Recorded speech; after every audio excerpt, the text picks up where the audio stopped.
Not that way.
All right, aloha kako.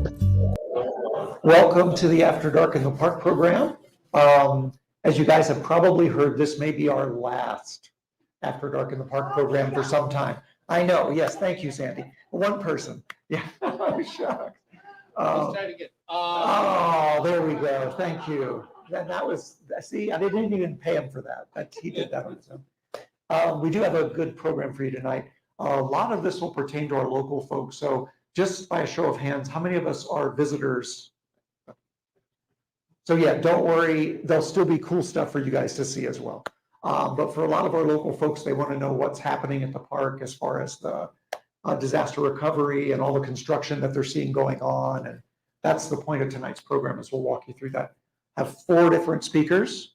That was when they're all going to go, oh, don't worry. 4 different speakers, but it'll go fast, I promise, except for maybe Ken's part, which is see, people know Ken. That's anyway, it'll go pretty fast, and each of the speakers will introduce themselves and tell you about what's going on. And then we thought we'd end tonight with a Q&A session, and to the best of our ability, we'll attempt to answer your questions. So obviously, I'm Ranger Dean. I'm one of the interpretive rangers at the park. And our first speaker up is Danielle Foster. Woo! Good evening. Aloha, I'm Danielle Foster, and I do the planning and compliance for the park. So today we are going to talk about the disaster recovery. And some of you may be saying, what disaster, right? Well, this all started several years ago, back in 2018, in April, right?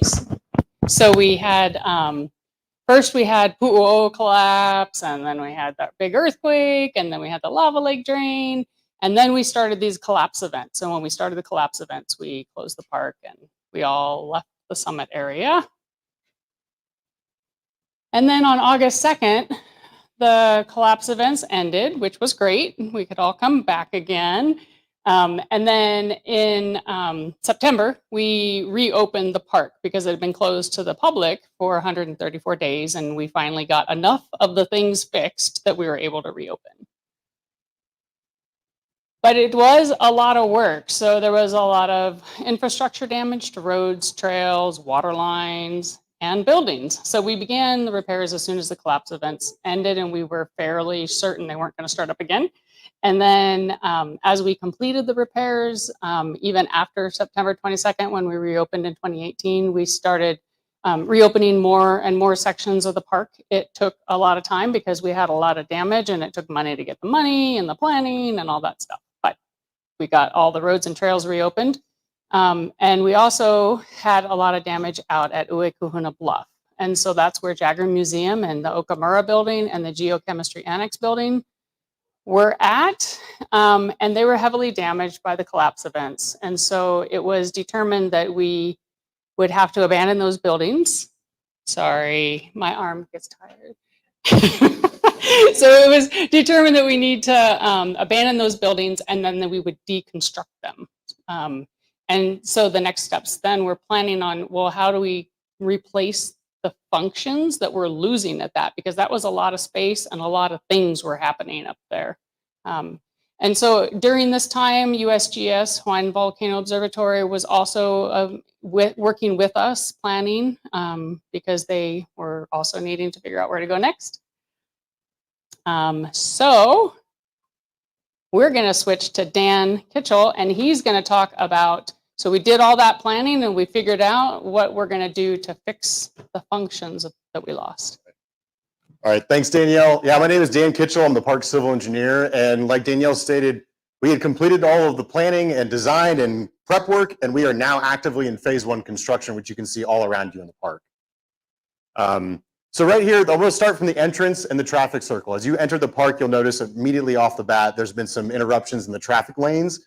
And that's because we're creating the new admin lane here at the top, right? So this admin lane will help alleviate a lot of congestion coming in.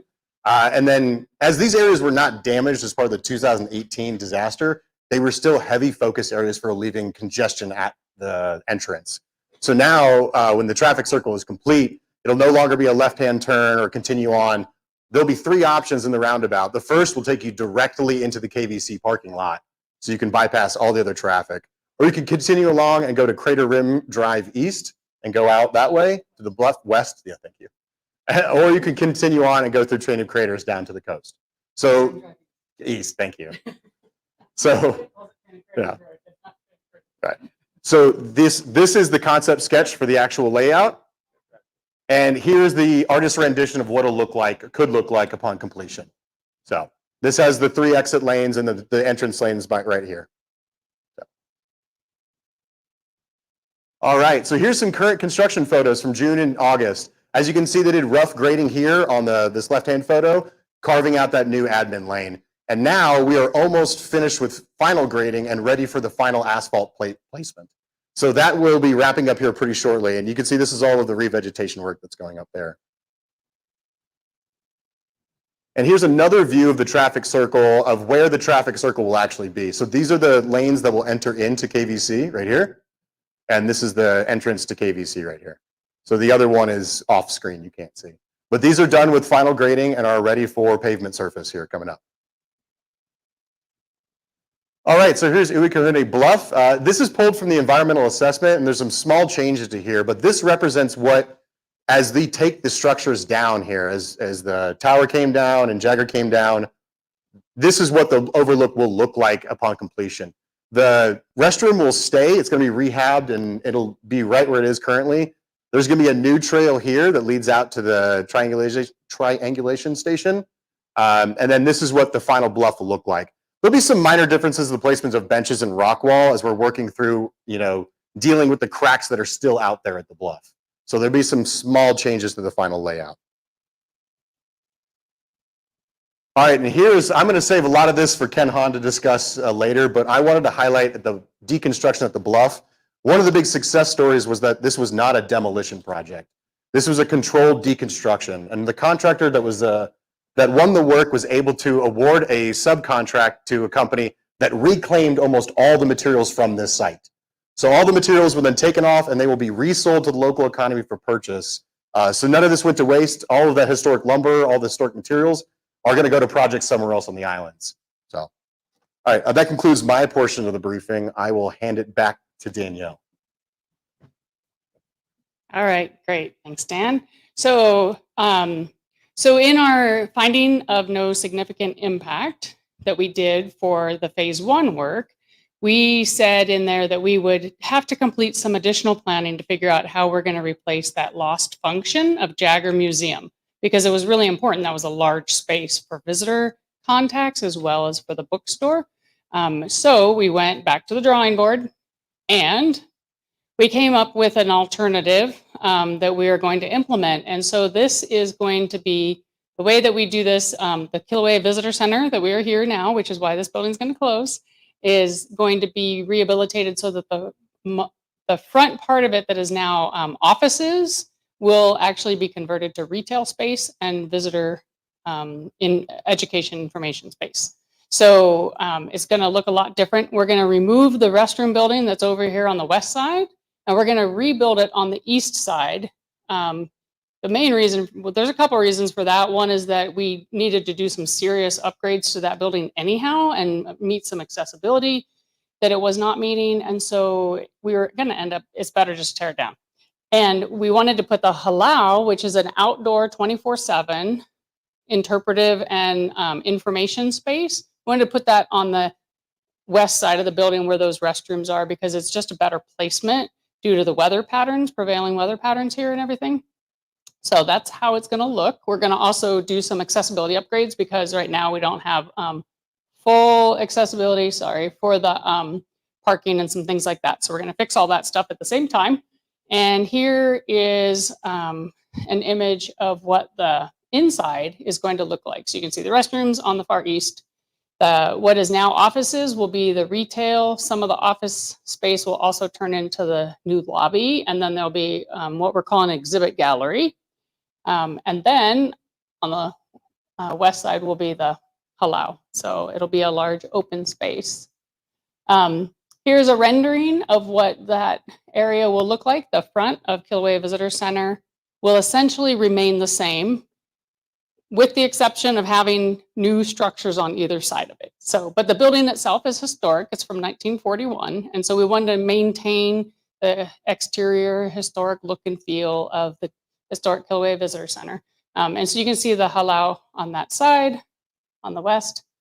This is just looking towards the entrance station. So looking like, what would it look like under that building, that new hālau? And then inside. So inside is going to be a very large open space. In the front 2/3 of it, we're going to have interpretive exhibits, mostly wayfinding, orientation, and safety information, replacing some of the things that people loved, like, you know, the 3D map that people used to be able to go right up to. We're going to put a new one in that's actually accessible and everything. But a lot of that is under design right now, but it will have a lot of space. The back third of it is going to be open space that we can use for cultural programming and other programs. So it'll sit about 60 people. And so concurrently with this design process for the visitor center, we're also working on the exhibit design. So the exhibits, you have to determine what story are we going to tell through our exhibits. So it's called a big idea. So our big idea for the exhibit design is that Hawaii Volcanoes is an unparalleled in the world as the place of Pele and Hi'iaka, birth and renewal, experienced through many perspectives and deserving of our respect and stewardship. We strive to malama, the action of caring and honoring the Aina, earth, building a personal and reciprocal relationship with the land. So that will be the driving theme, the driving principles that guide all of our exhibit design throughout the structure. And this was a super early schematic design sketch. This is not what it's going to look like, but this is an example of how the hālau could look on the underside with the different exhibits. It'll be, we were going to maintain open space so that we have a lot of room for visitors to move around because we get a lot of visitors. And the inside, this is not what it'll exactly look like, but just, you know, to give you an idea, you know, it's going to be an inside place where it will provide a variety of methods of education for the visitors and also be accessible in many different ways. So I'm going to pass it over to Dino, and he's going to talk about where are you going to get your information when this visitor center closes. All right. Thank you so much, Danielle. Awesome. There was somebody in the back doing this, Danielle. They were almost applauding for you. But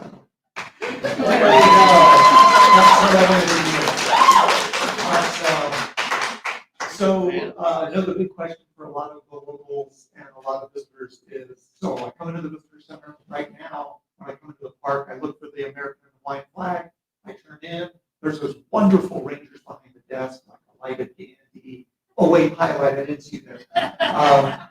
And then you get your information and you learn about visitor services and you learn about where to go to see the park. Well, how is that going to work for you now? Uh-oh, someone just raised something up. Sorry.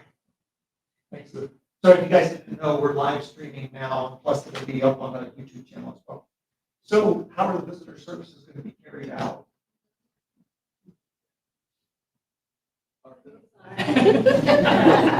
Pay no attention to that man behind the curtain. I am the great and powerful Oz.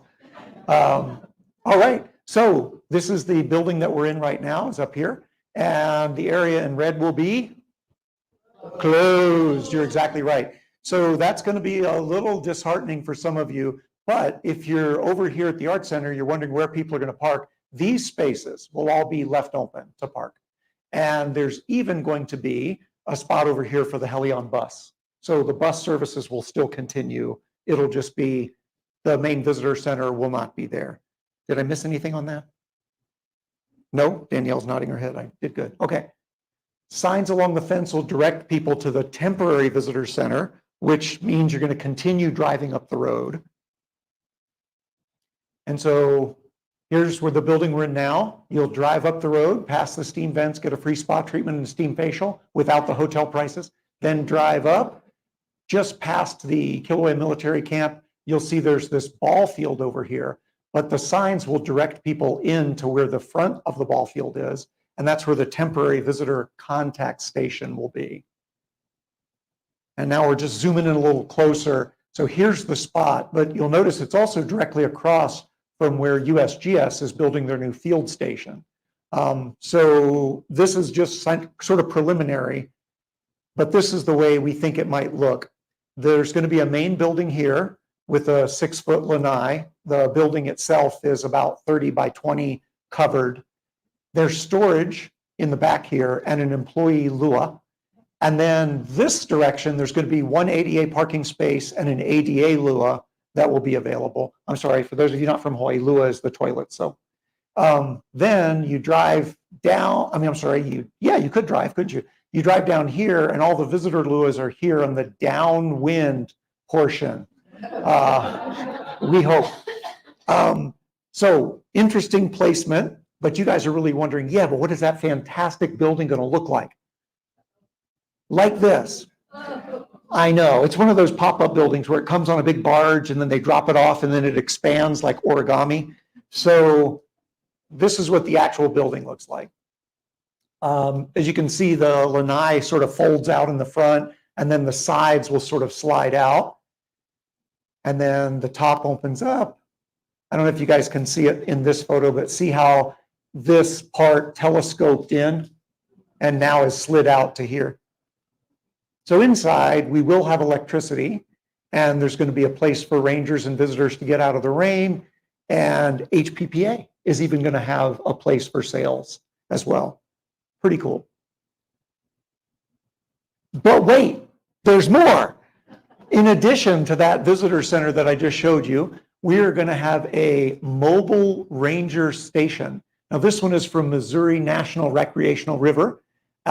They're using one of these mobile contact stations. What they can do is they can hook it up like a fifth wheel trailer, drive it to a site where all the visitors are, and then set up. And they've got access to junior ranger books. They've got maps to show you how to get around the park. So we could have this at Waikahuna parking lot. We could have it at the Devastation Trail area parking lot. And then this particular park did a little Wheel of Fortune thing here. I have no idea what that is. I just saw it in the photo. I was like, what the heck? And while that it looks really, really cool, not nearly as cool as ours looks. Dun, dun, dun. This is the rain. Yeah, thanks. Go ahead. Woo! So there's the rainforest right here, HPPA. We're going to have a place here for the maps to orient people. This is where the espresso bar will go. I don't have anybody from HPPA here, so I can say that. No, there's no espresso bar, sorry. And then on the other side, it looks like this. So it's also got a big wrap. And it's a lava erupting. I kind of wish they hadn't done that because, as Ranger Diana said, that's going to set expectations that if they just stay till after dark, they're going to see it erupting. But they can. All they have to do is drive up to the trailer, take a photo of the side, and tell their friends, we were here. So, perfect. And then, whoops, sorry, I went the wrong way. Here we go. And then the back of the trailer looks like this. And this is important. The trailer was funded by the Fund for People in Parks to enhance visitor experiences, and also by Hawaii Pacific Parks Association. So, major mahalos to them. And now off to USGS Phase 1 and updates. Who is that?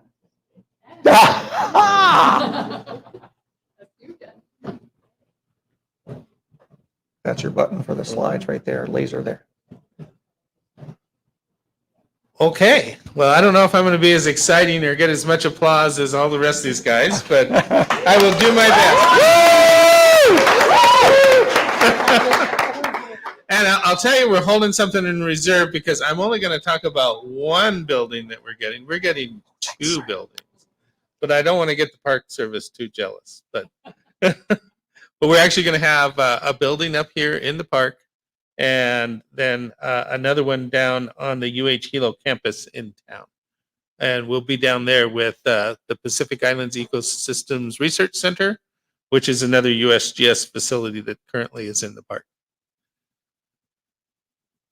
Okay, so this is just sort of a little montage to say goodbye to our favorite friend, the HVO building, which was surely the most iconic U.S. Geological Survey building that's ever been built.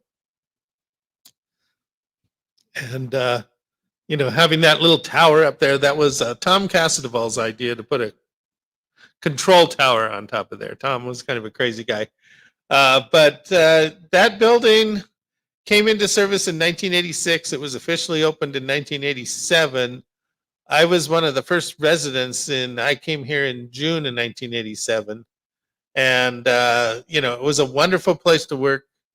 It was up there for about 32 years before it was destroyed, largely well, both buildings were destroyed pretty well, but this one also had a basement. A basement is a bad idea in Hawaii.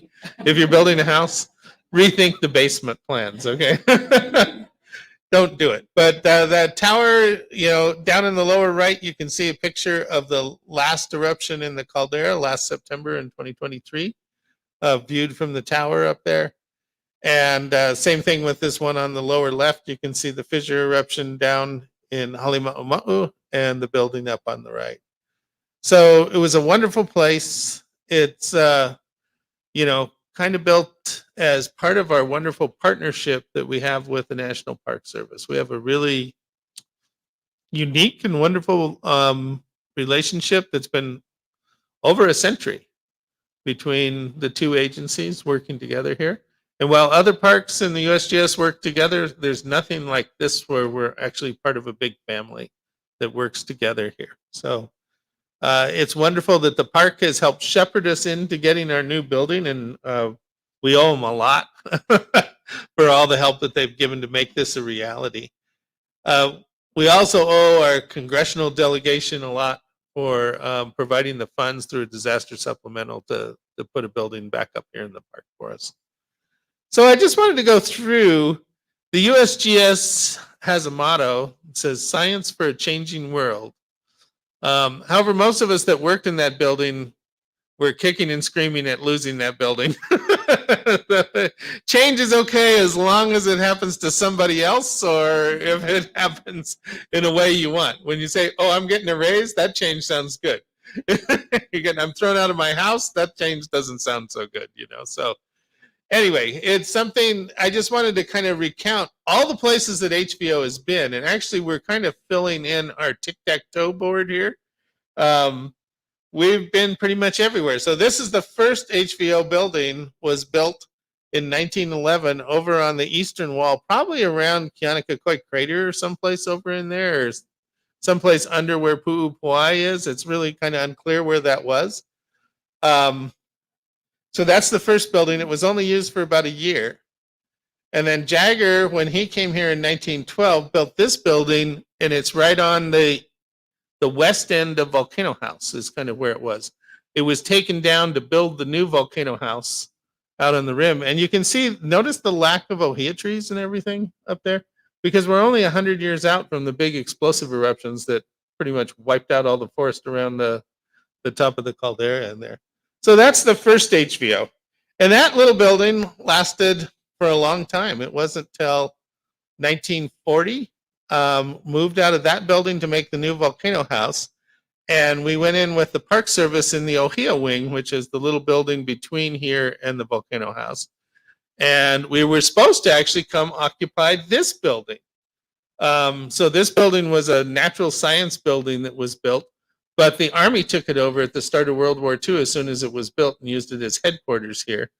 And we did move in, the USGS moved in for a few years here. But then we were in the Visitor Center in 1942. And in 1948, we did a swap.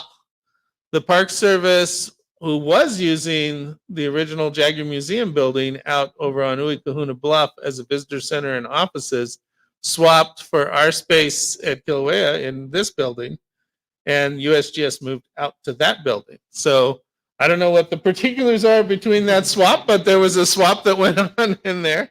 And so this is when the USGS started, really in 1948 on Uikahuna Bluff. So you've got 36 years not on Uikahuna Bluff of HVO. And then HVO added an extension. This was called the Geochemistry building. This is the Jagger Museum building here, and then had like some storage stuff and a water tank and everything. The new building that was built in there in 86 went right up in that position right there.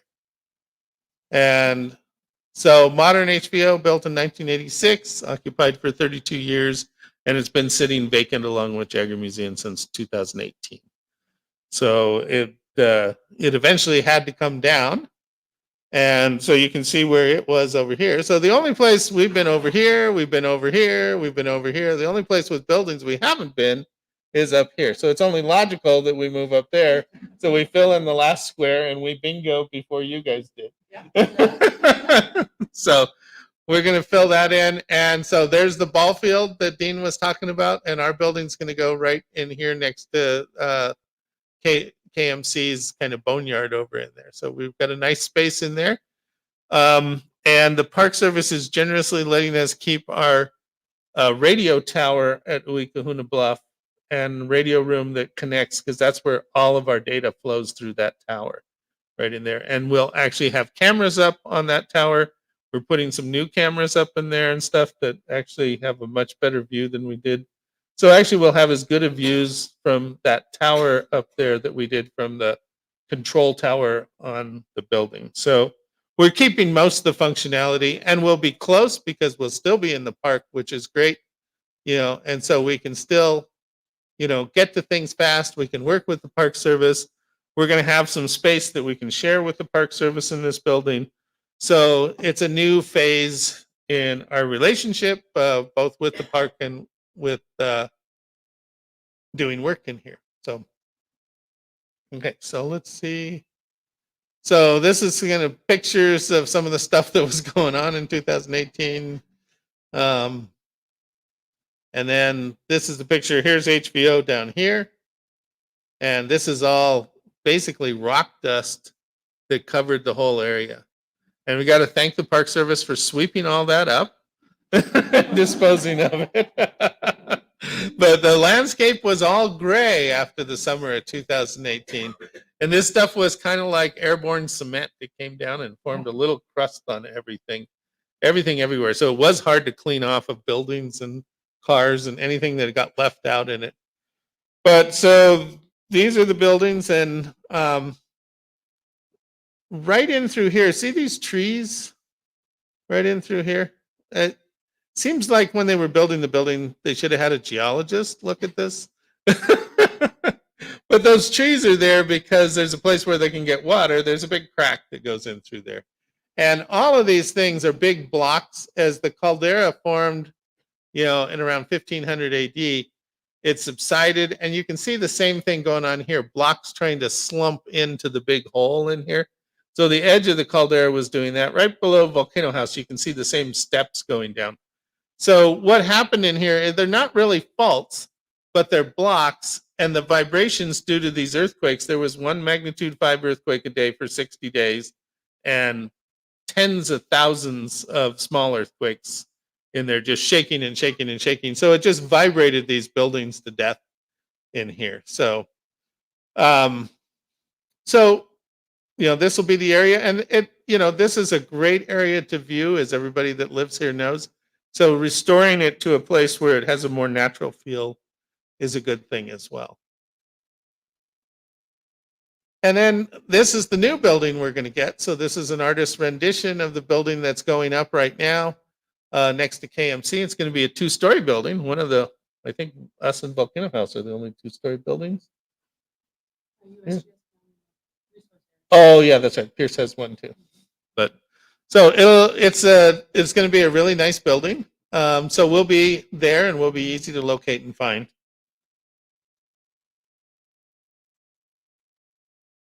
And then what I'm going to show you, this is a time lapse of the deconstruction. We'll go. Okay.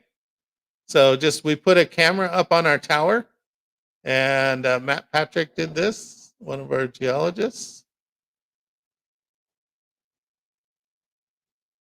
So you get to see these guys very carefully take all the materials off of these buildings, stack them up, take them away.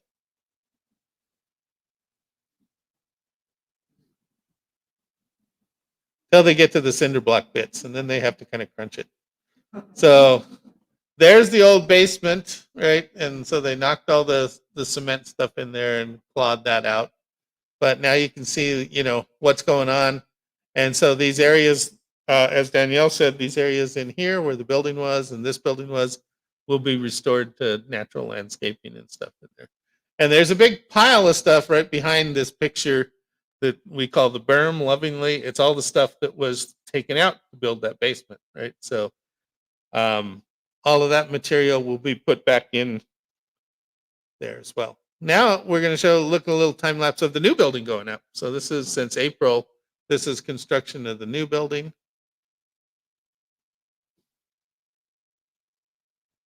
It's going to have an elevator. It will have the only elevator in the park. That I'm sure of.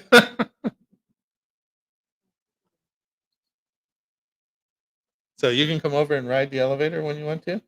We'll have elevator music for you. That'd be great.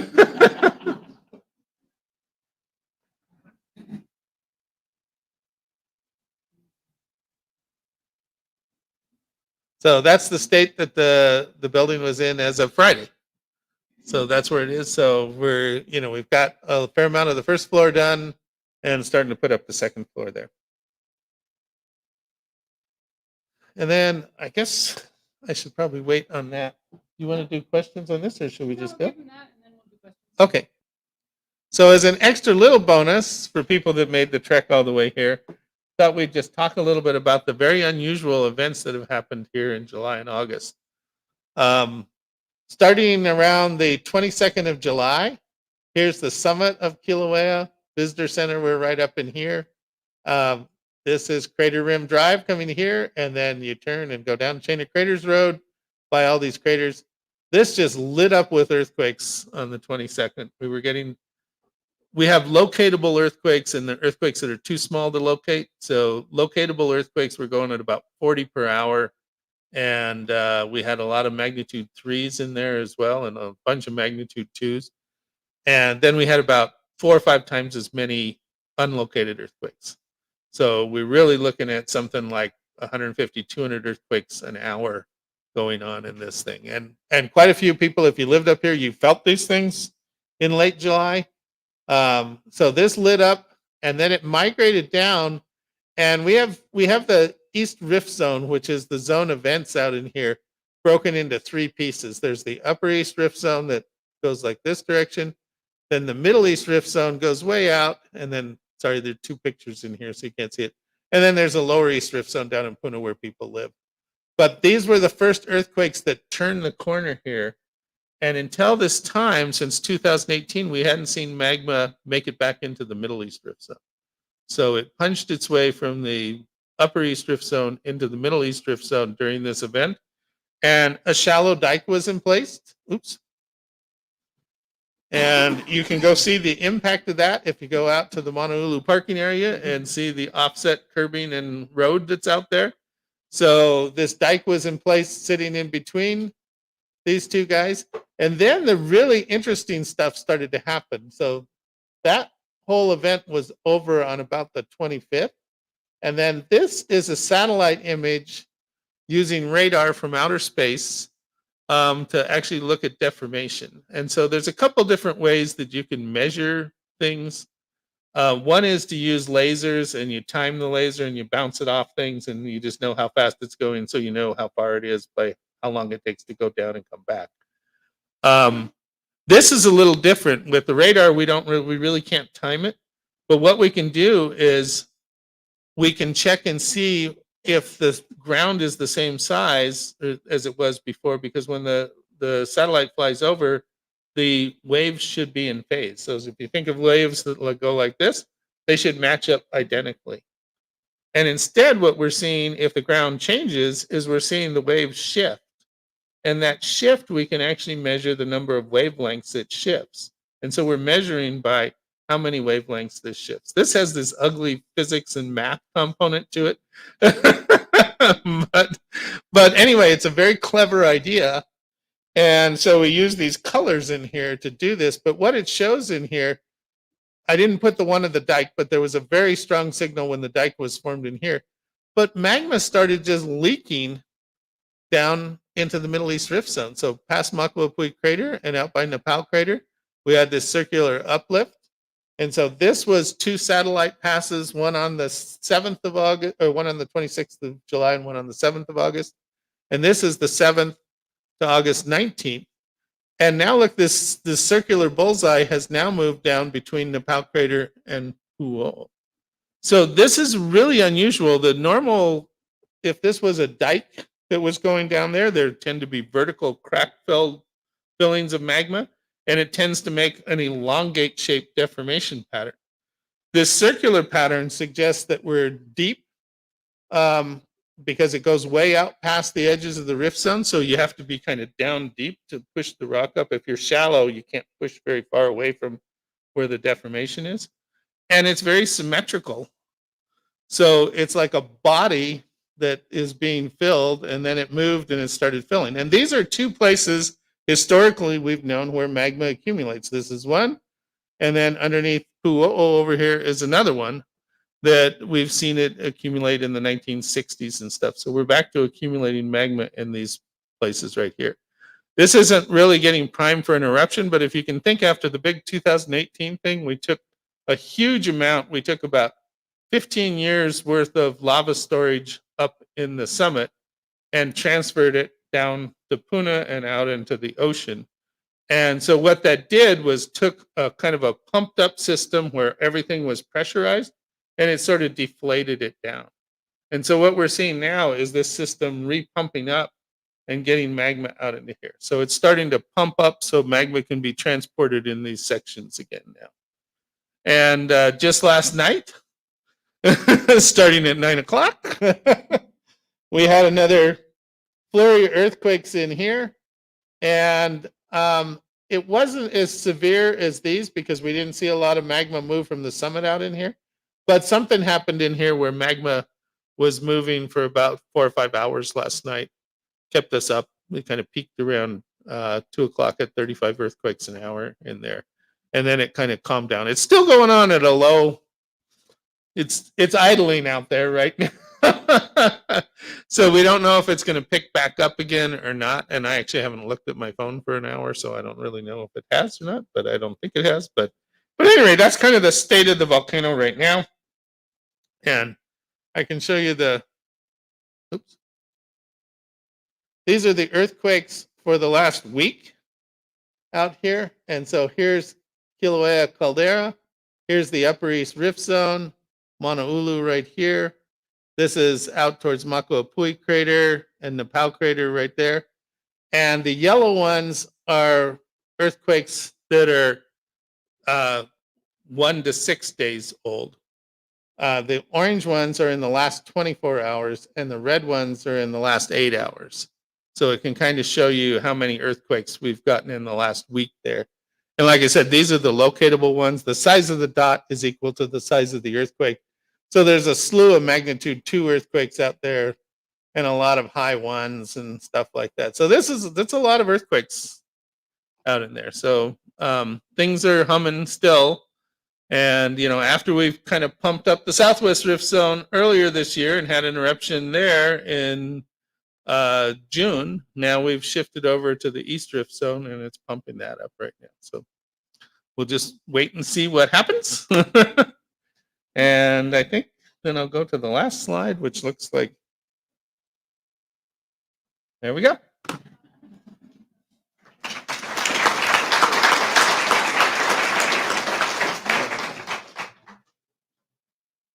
I think everybody's available for questions now, I guess. So, Anybody have any questions? What's the time of the entrance area is supposed to be completed? The question is, what's the time the entrance area is supposed to be completed? And right now on the schedule, they're supposed to be done in September of next year. It could be earlier, but that is what the official construction schedule says. All of us locals would love to know if we will be able to use that administrative lane for entrance, like if we're going to get our mail or whatever. That's a good question. The question is, will the locals be able to use the administrative lane to get mail and such? So my understanding, and I think we're still working out some of the details since we've never had this lane before, but my understanding is we're going to reissue the stickers or some kind of system like we did before. And people with the sticker should be able to use the administrative lane, but we will definitely be providing everybody with guidance as that time gets closer and we work out those details. you're not going to just spray a big orange dot on their goods. Yes. So what's happening over at the Tree area? The road been closed for quite a while. Okay, this question is about the tree molds area and what we're doing over there because the road's been closed. So the road is closed during the construction hours because they're bringing in and out heavy equipment for the trucks because we have all this dirt that's getting moved and all these rocks and all this stuff, all the vegetation from up here at the visitor center area, right? And the roads, all the work that they're doing, they have to have somewhere to put it. And we didn't have anywhere else to put it. So we said that they could use the pasture area. And then it turned out that we needed to do a little bit of work there to make sure that they wouldn't like get stuck in the mud. So, so we've been doing a lot of things. And so we're going to be using that for staging for them until they're done. I'm hoping that, I don't know if they need it. Do they need it during the bluff, the filling? The basement. They're gonna bring a lot of material from that area back up to the bluff to fill in. So it could be a few, it'll probably be the length of the time of the construction. At first, we thought it was only going to be a short term. And so we didn't realize it was going to be, turn out to be what it is. So sorry, it's an inconvenience for now. It's open on the weekends and it's just during the construction hours because we don't want those big heavy trucks and pedestrians or bicycles to get, it's not a good conflict. Sorry, but it'll be better in a year. Yes. Is there the temporary visitor center? Oh, so, I'm sorry, man, we got one right up here in the, yeah. Yep. The roundabout. Highway 11 passes through, I think, through the park Mhm. out here. And there have been 2 deaths recently on that Mhm. highway, right outside the park. Mhm. The highway alignment for curves in both directions, toward hālau and also toward Kīlauea. So you have limited sight distance. The highway is very narrow with no shoulders. So if there's riding a bicycle or walking, you're a target. These people roar through there at 60 to 70 miles an hour because they want to go home or they want to pass through the park as quickly as possible. The speed limit is 45, but most people just roar it through there. Now, if they put the roundabout right there instead and put signs so that people know it's there and put a volcano right in the middle of it, nobody is going to shoot through there at 70 miles an hour. And it'll slow traffic down through volcano also. So that was. I can, why put yeah. it inside the park? Okay, I can address that. So I think the state has, it's a state highway. yes, And so they do the road maintenance and the state is very slow and it's very difficult to get anything through the legislature to do anything about it. that's a good comment and question. So for the people online that can't hear you, I'm going to briefly sum up what you said. So you're asking, why did we put the roundabout in the park and not out on Highway 11 where there have been fatalities at that intersection? So the reason we put the roundabout in the park at that, right after the entrance station is because of that T intersection coming off of Chain of Craters Road, or sorry, now I'm doing it. Crater Rim Drive East. So that T intersection and you're making that left turn, you have 2 lanes and now we're gonna have 3 lanes and you're merging and it's all a big confusion right there and visitors are always very confused. And now we're concentrating all of our visitor center type activity here. And so during this planning process, while that area was not damaged per se during the eruption, we recognize that we're going to be creating more traffic congestion by having this. So, and we already had some safety concerns with the way that intersection was. So we wanted to solve that issue at the same time as we're doing the rest of this work. So that is going to solve some wayfinding, congestion, and safety issues that we have in that area. We fully recognize that the highway has an issue as well. You're right, that is a state highway. It is not under our, well, it's on our land, but it's under a perpetual right-of-way permit. So it's for the state to fix that, but we have been already in discussions with them. They're aware of the issues there. We met with them regarding some federal lands access program funds, which would help some planning to put a roundabout in that area. I think that they may be interested. Sounds like they are. It's all a matter of getting it in the STIP, the State Transportation Improvement Plan. So hopefully, I mean, everybody gets to have input on the STIP. So when you get that little email, if you get your, if you're all signed up for the Hawaii Department of Transportation, like I get the notices so I know when the lane closures and stuff are, because you can sign up for that notice. If you sign up for that, they'll also tell you when that STIP is open for public comment, and then you can rank what projects you think. So that's the way that we all as a public can have input on that intersection, and also reach out to your highway people. But we do work with them on like vegetation clearing and making sure that the bicycle, like when we recently were asked to talk to them about the bicycle lane or the shoulder. It's a bicycle lane sort of. And so they came right away and fixed all that vegetation, got it out of the road so that people could ride their bikes safely along the highway right there. So they're responsive. Of course, they're funding limited, I think. We just need some more patrols out there too, maybe, for rangers. Does that help? Mhm. Yes. Okay, thank you. I know. You wish that we would have put it out on the highway, but that's not our land. That's not ours to put out there. That's the short answer. We'll go right there because we said y'all before. At the temporary visitor center, will there be bus parking for the visitors that come in on buses? So we're trying to work out the motor coaches.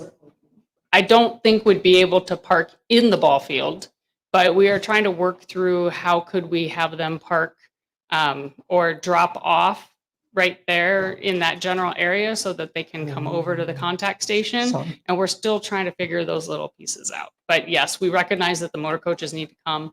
It should be fine for the smaller, like Sprinter vans and those kinds of commercial vehicles. It's just the larger motor coaches, probably too heavy and too big to get in there and turn around very easily. And then just keep in mind, some of them have ADA equipment on them, so that they would be the flat. Right. Yeah. Okay, thank you. Yeah, we'll keep working on that planning because it is a work in progress. Yes. There are any plans to improve bicycle safety and pedestrian safety in the park? Because I ride a bicycle in the park a lot, and there's shoulders, and people pass pretty hazardous. Yes. So the question is about bicycle safety and corridor, basically. Right now, we are working on a Kīlauea Summit area and corridor management plan. And in that plan, we are looking at all kinds of transportation, hiking, biking, and vehicles, and how we can manage that as a corridor in the summit area. So trying to get people all the way from Uekuhuna down to Devastation. And is there a way that we can do this with a bicycle and a hiking? So it is definitely something that we're working on planning right now. We have some things that we have to consider, like a lot of our roads are historic routes and things like that, but there's always ways to figure out how to get things done, right? So we encourage you to keep an eye. If you're not on our mailing list and want to be, you can go on our park website and there's a link where you can send me your information and I can add you to the mailing list. And we're hoping to go out to the public with some potential management strategies. This will be the second time we've gone to the public on this plan. And I think that that'll be January is what we're planning right now, sometime in the beginning of the new year. Are there any long-term plans for restoring Crater Rim Drive all the way around the crater? Are we going to restore Crater Rim Drive all around the crater? That's a good question. Right after that portion collapsed into the crater, we thought that we would look at that. And we did some preliminary feasibility looking at what we could do. And we At the time, we're unable to find a route that would not have significant impacts to either cultural resources, natural resources, view sheds, geology. So for now, we shelved that because there's also the issue of we are on top of an active volcano. And so we might move it back a little ways, but it's probably going to get damaged again, covered with lava, broken up by earthquakes. So we didn't think it was financially feasible at this point in time to reconnect it. Maybe though, if we don't have another eruption in the summit for a while, we could reopen Crater Rim Trail. There's questions over here. Yes. Okay. The substation, first off, when they did the plan, they put it out for public input. The way that it was presented to us, I thought that the area over by PMC was going to be HBO. And so then it turned out that it's not HBO. The main part, the way I understand it, is down at the university. And this is a substation. So what exactly is the substation going to be doing? It just seems to me that this is like Christmas every day for the geologists and volcanologists that work up there. And it seems to me that it would be logical that the HBO office would be where the substation is. Is this a manned station, or is this just for storage, or what's going to be happening there? Is this going to be people there during the week, or? Oh yeah, there'll be people there, but there's a strange, odd trail that got us there. So after Ken, could you 2018, repeat the question? The people Oh, online yeah. can't hear you. so the question is, because we're getting two buildings, one is the field station up here within the park next to KMC, and the other building is going to be a USGS, more or less an office building down on the University of Hawaii at Hilo campus. Where are their headquarters going to be, and and how do we use both of those buildings, and why do we have two buildings, and things like that. And so after 2018 and having the building break up on the rim, the director at the time of the U.S. Geological Survey said no more buildings in the park, and actually wanted us off the island. And yeah, so wanted to move us to the NOAA building over in Pearl Harbor and be there. And so there was a lot of lobbying the congressional representatives and stuff about it's important for us to be part of the community and be involved here. And it'd be very hard to conduct our work from a distance place. So he was an astronaut into space and satellites and things like that. So we have a new director now. But during that, so the decision had been made that the building should be well outside of the park to avoid future problems like the one we ran into in 2018. And then it was only a couple years after that that the congressional delegation restored funds to build a field station as well. So while we say this will be a place where we can operate our field stuff, we can't put all of our equipment and gear up in this building. It's just simply not big enough. But we can house the stuff for responses. About half of our staff live up here, and so they'll probably be up here more frequently. It's not going to be an abandoned building by any means. It'd probably be, in some ways, it maybe end up being more active of the two buildings in terms of having people in and out of it a lot. So we intend to use all of the space that we've been given. We've been really given a lot, and you're right. We're very fortunate that we have a congressional delegation that gave us the money to rebuild and actually set HBO up for the next 50 to 100 years, really, with space to grow and expand in. Go right here. Right there. Yeah, sorry, the question was, will there be another geological museum? And no, we have no plans to construct at this time. Do you mean like Jagger Museum was?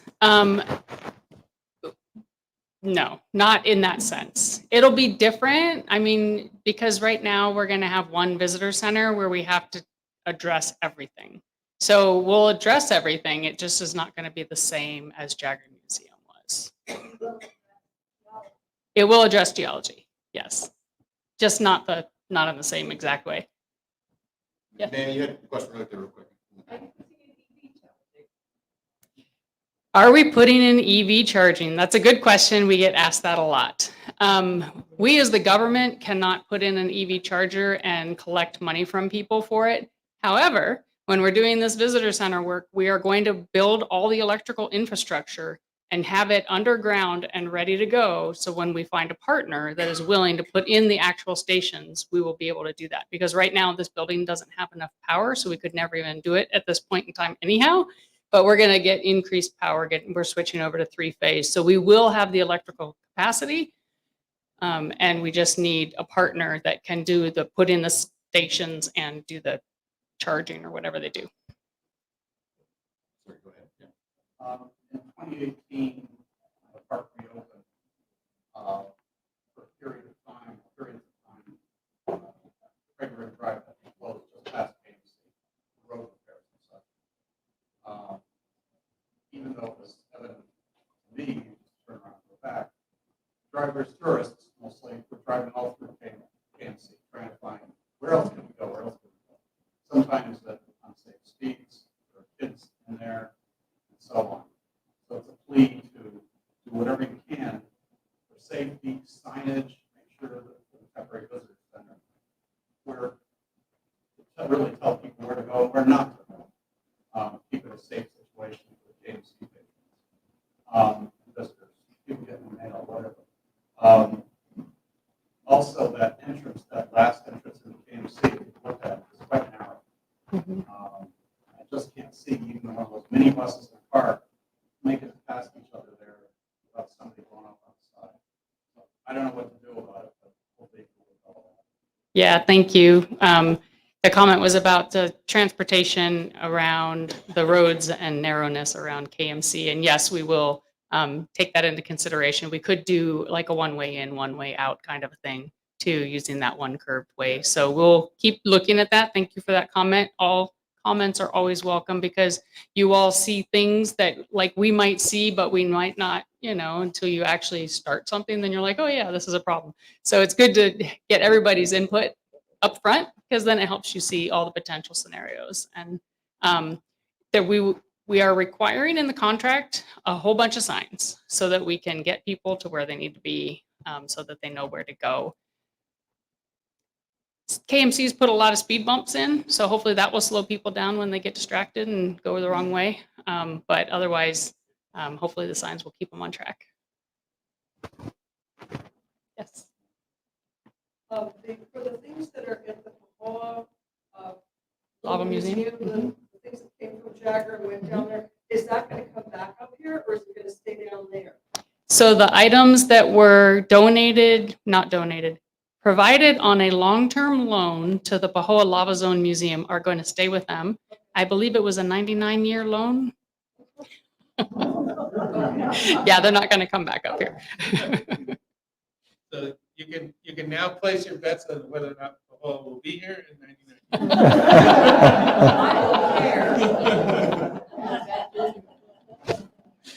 Any other questions? Danielle, I think we have time for one more question. One more question? Yep. We need to go down to the ranch. Idaho. Now it's closed off. And the excuse is the nene, gonna scare the nene or something to do with disturbing their nesting or anything. When will that be open again? If we're really not into bothering the birds. So the question is about Idaho Ranch and whether or not we will open that to people. I don't know if you mean the public or just to special groups. So we purchased Idaho Ranch through Fish and Wildlife Service funding to protect the nene habitat and the breeding area because that was that's basically where the nene recovery began. So the nene have a lot of habitat there. There's a lot of pairs that breed there and live there. That is not the only reason why it's closed to the public. There's a lot of issues that go into why it's closed to the public. It's narrow road. It's the historic structures, it's sensitive species. It's a whole bunch of things that keep it from the public. We have had in the past where we've had the Friends of Hawaii Volcanoes National Park did a test for doing a tour. It's something that we could consider again. We just haven't really had the bandwidth lately for considering that kind of stuff. So it's maybe possible, but we have restrictions on seasons because we will not be down there we aren't even allowed down there during breeding season. So you're looking at June, July, maybe June, July, August is the open season. There was a volunteer group, and they were repairing the building. The buildings are continuing to deteriorate. They're using their own funds to fix the roofs and everything, and now there's nobody doing anything down there. So I feel that Park wants it to fall in pieces. The question is about Destroy itself. the buildings and the maintenance of the buildings and why we aren't having the volunteer group that used to help with that. I personally do not know why we don't have any volunteer groups down there right now. I think a lot of things have happened in the time since then. We had the 2018 events, we had COVID. I don't think that we are trying to keep people from helping us maintain the buildings. It could be a capacity and trying to get somebody who can help manage a volunteer group, right? Because you still have to have a park person know what's going on, make sure that people are following historic preservation guidelines and all that stuff. I don't think it's impossible for us to re-explore doing that. I'm not going to be the person that leads that group. I'm sorry, I don't know enough about but that would be for the cultural resources people. And I know we have done repairs down there. We've been doing roofs, we've been doing painting. So we have done some things to those buildings in the past few years. I just don't know what all work you're talking about, but we do intend to protect those structures. The ranch is a historic resource and is very important. So we will protect that as well. We're protecting the Nana habitat, we're protecting the ranch.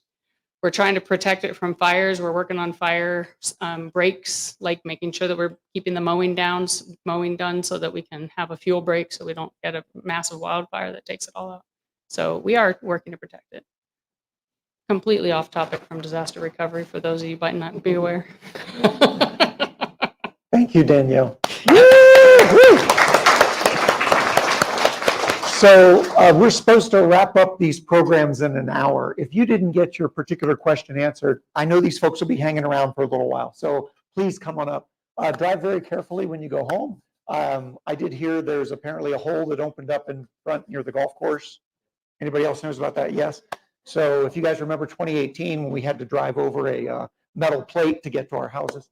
So just be cautious as you go out. Have a wonderful night. Thank you. All right.